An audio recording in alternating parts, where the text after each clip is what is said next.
Olá pessoal, tudo bem com vocês? Bom, vamos continuar a nossa série de vídeos sobre o manual do Lingo. E estamos aqui no item de programando com o Lingo. Bom, então o que existe aqui dentro desse tópico? Até agora, nos modelos que nós vimos, e na maioria dos modelos que nós temos no dia a dia, nós temos um problema, modelamos esse problema, solucionamos esse modelo que nós criamos e descobrimos quais são os valores das nossas variáveis de decisão, que são justamente as informações que nós queremos descobrir inicialmente. E aí, justamente, acaba já o processo da modelagem em si, no momento que nós descobrimos quais são os valores das nossas variáveis de decisão.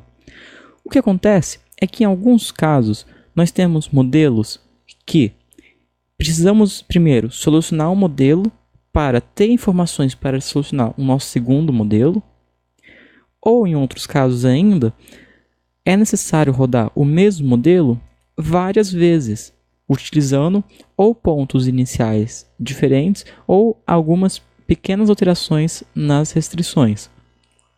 Podemos fazer isso manualmente, fazendo cada alteração uma de cada vez, solucionando o primeiro modelo para solucionar o outro? Podemos, mas aqui no Lingo nós temos a opção de utilizar algumas programações para fazer isso automaticamente para a gente. Então, o principal item que nós vamos ver aqui dentro é justamente a opção dos nossos submodels, ou seja, nós temos submodelos. Além disso, dentro desse tópico, nós temos a opção das funções dos nossos gráficos. Isso aqui é extenso, um tanto quanto extenso, e é bem profundo. Então, nós vamos focar justamente nos pontos mais importantes aqui desse item. Então, a primeira informação que nós temos aqui é o seguinte: nós temos a opção de criar submodelos dentro do Lingo. Ele explica aqui como funciona, mas nós vamos ver justamente isso aqui na prática, dentro de modelo, e aí fica bem mais fácil de entender como que nós podemos utilizar no nosso modelo. Quando nós utilizamos já um submodel, para solucionar esse modelo depois, nós utilizamos justamente a função @solve, que nós também vamos ver mais para frente, daqui a pouco. Além disso, aqui o Lingo ele já mostra justamente os gráficos que nós podemos requisitar no momento que solucionamos o nosso modelo. Anteriormente, nós já vimos que quando nós temos o modelo já pronto, nós podemos vir aqui no Solver, clicar aqui em Solution e escolher para ter a solução justamente em um gráfico ou ter um relatório de solução um tanto quanto filtrado. Mas nós também temos a opção de justamente utilizar aqui as funções de gráfico para já invocar um gráfico específico. Então você utiliza, por exemplo, o @chartbar e ele vai gerar esse gráfico daqui.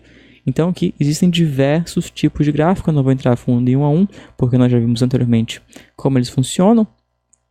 Mas então aqui ele explica justamente quais informações você precisa informar e qual é o tipo de gráfico que você tem. Então, por exemplo, o gráfico de barra, nós utilizamos aqui o chartbar, no de borra, no de contorno, no de curva e assim por diante. Aqui no de torta, que é o de pizza, né? E aqui ele dá diversos exemplos, ele mostra alguns dos gráficos. Não vou entrar a fundo porque nós já vimos anteriormente, né? E é bastante simples da utilização. E se você tiver alguma dúvida, basta você fazer manualmente vindo aqui no Solver e utilizando o Solution. Isso aqui é um tanto quanto mais avançado, né? Nós também temos aqui a opção de utilizar algumas funções como o IFC, que é a lógica do if, then e else, e a função aqui também do else, que é se acontecer isso, faça isso, se não, aquilo outro. Nós temos a opção do for e o do while, do break, do stop. Isso aqui, nós na realidade não vamos ver o exemplo justamente agora, mas futuramente nós podemos ver justamente como cada uma delas funciona.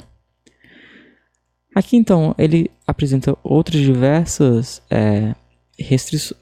diversas funções que na realidade nós vamos ver justamente o modelo na prática de como nós podemos fazer uma programação que utiliza a solução de vários modelos. Então vamos entender como funciona. Antes disso, nós temos aqui 4 exemplos. Nós vamos ver 2. Isso que é justamente a pesquisa binária, ou seja, na realidade nós vamos só entender esse problema aqui. Não vou entrar a fundo aqui na programação. Esse problema funciona da seguinte maneira. Existe uma lista, então nós temos aqui uma lista dentro da variável x, que tem os valores 2, 7, 8, 11, 16, 20, 22 e 32. E o nosso objetivo é justamente identificar a posição de onde está o número 16. É fácil ver que o 16 está justamente, vamos dizer qual a posição do número 16. Ele está na primeira, segunda, terceira, quarta, na quinta posição.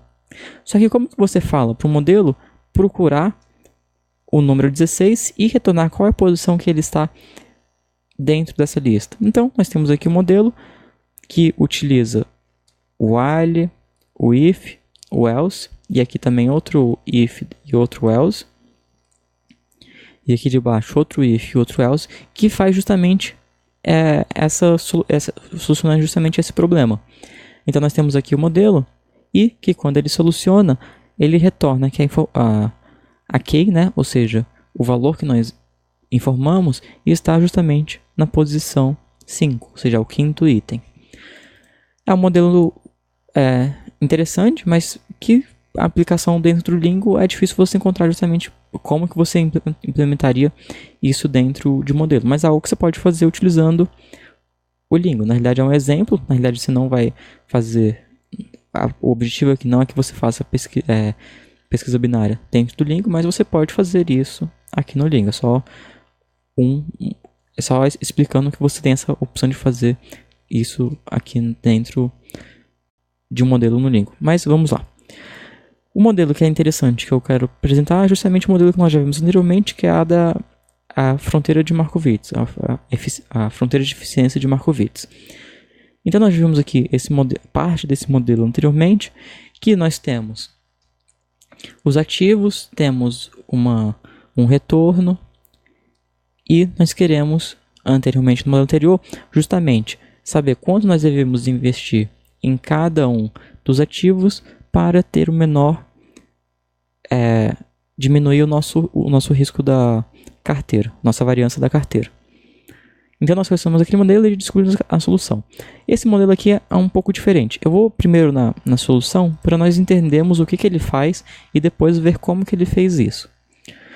Esse modelo ele quer justamente desenhar aqui na realidade a fronteira de eficiência.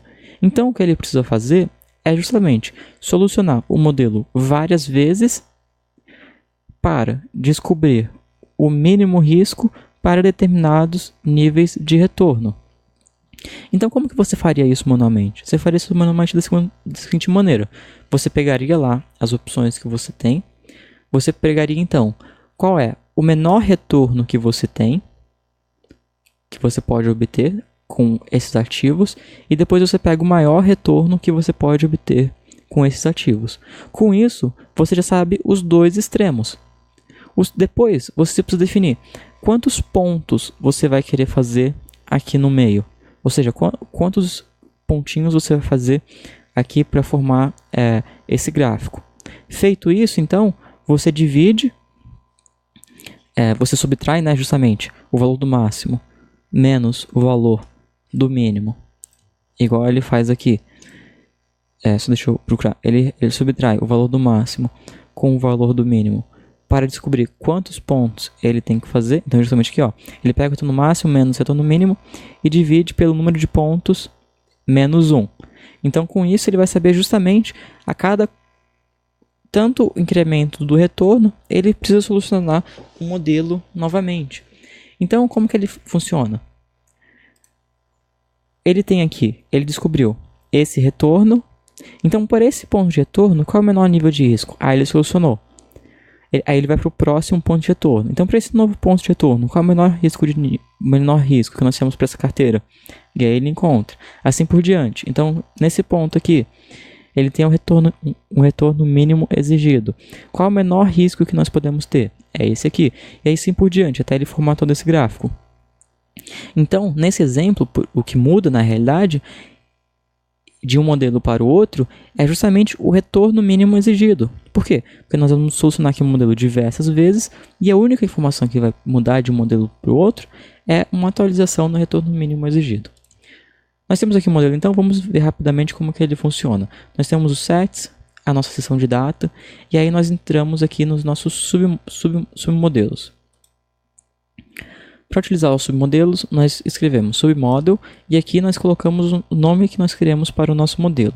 Depois colocamos nosso modelo e fechamos o nosso submodelo com end submodel. E podemos fazer isso quantas vezes nós quisermos. Então aqui ele criou subretorno max, ou seja, aqui ele descobre o retorno máximo. Nesse outro submodelo ele vai descobrir justamente o retorno mínimo. Nesse outro modelo ele vai descobrir qual é a variância mínima da nossa carteira. E ele tem aqui um submodelo que são justamente das restrições. Por quê? Porque quando nós utilizamos a função @solve, conforme nós podemos ver aqui, vamos ver. Nesses 3 modelos, a única informação que muda na realidade é a função objetivo. Por quê? Porque as restrições continuam a mesma. Para eu descobrir o retorno máximo ou o retorno mínimo, as restrições são as mesmas.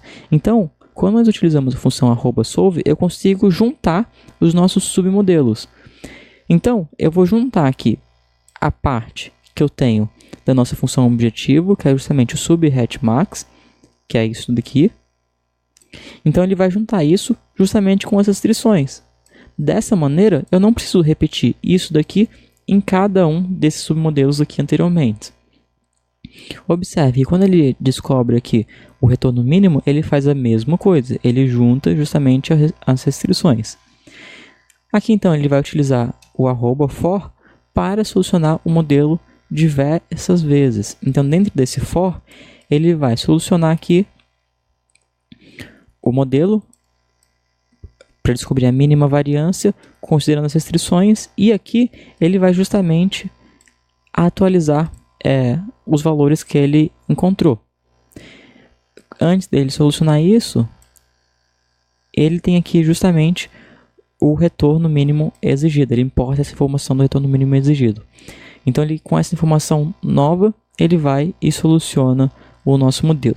Aqui embaixo ele tem outra informação justamente para gerar esse gráfico aqui, mas nós não vamos ver isso nesse momento, porque é um tanto quanto mais avançado. Vamos ver somente o modelo, essa parte inicial aqui do modelo. Então, nesse modelo, o que ele faz é justamente fazer algo que poderia ser feito manualmente de uma vez só. Então, aqui nesse modelo, nós informamos aqui na seção de data justamente quantos pontos nós queremos ter. Então, aqui eu posso tirar justamente a quantidade de pontos que eu quero ter. Por exemplo, tenho 10. Eu posso colocar 20, posso colocar 5.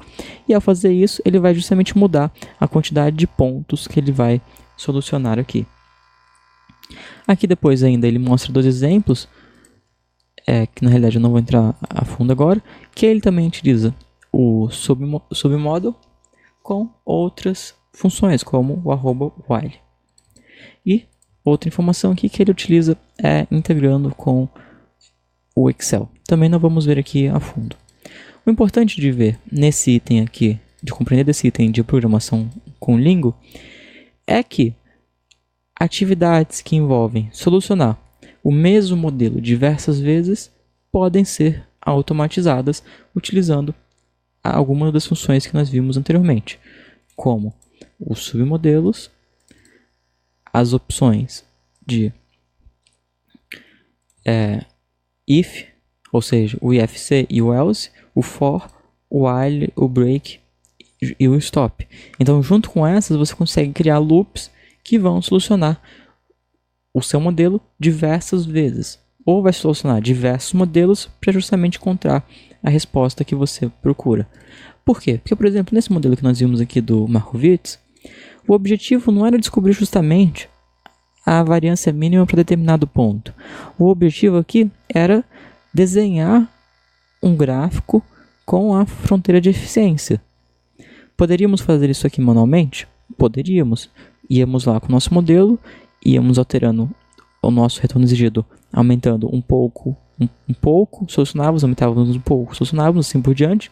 Pegávamos essa informação, colocávamos lá no Excel e fazíamos um gráfico até igual, semelhante ao que nós temos aqui. Mas ele mostra que nós podemos fazer isso já automaticamente ao apertar um clique dentro do Lingo.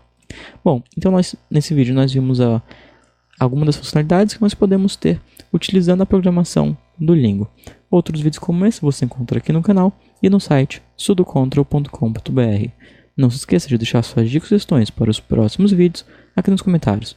Eu te junto em breve, abraços e até mais!